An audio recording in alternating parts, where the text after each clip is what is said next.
एक बड़ा सा जहाज तूफान की वजह से डूब गया। जहाज में जितने भी लोग थे वो भी जहाज के साथ डूब गए। सिर्फ एक आदमी बचा। वो किसी तरह बचकर एक सुनसान आइलैंड पहुंचा और बेहोश हो गया। जब होश आया तो उसने देखा कि वो एक वीरान आइलैंड पर है।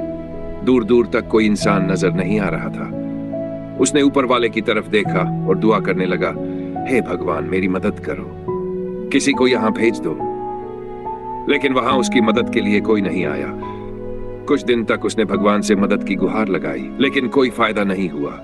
धीरे धीरे उसकी उम्मीदें टूटने लगीं। थक हार कर उसने दुआ करना छोड़ दिया और हालात से समझौता कर लिया।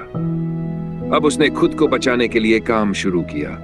उसने लकड़ियां इकट्ठा की और एक छोटा सा टेंट बनाया। नारियल के पेड़ों से फल तोड़े और मछलियां पकड़कर खाने लगा। उस आदमी ने अब वहां से बचने की पूरी उम्मीद छोड़ दी थी।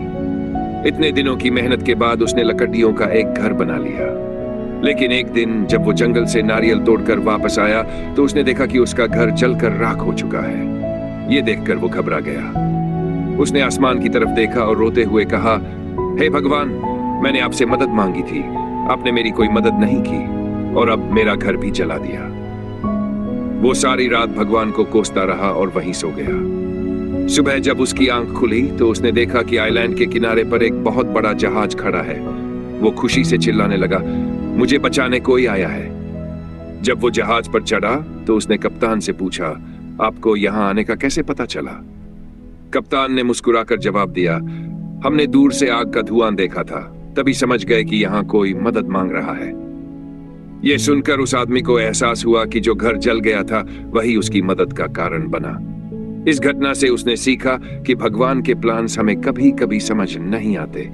जो चीज हमें बुरी लगती है वही हमारे लिए अच्छी साबित हो सकती है। तो दोस्तों, जब भी आपकी जिंदगी में चीजें आपकी सोच के मुताबिक ना हो तो निराश मत होना। हमेशा भगवान पर भरोसा रखो क्योंकि उनका प्लान हमसे बेहतर है।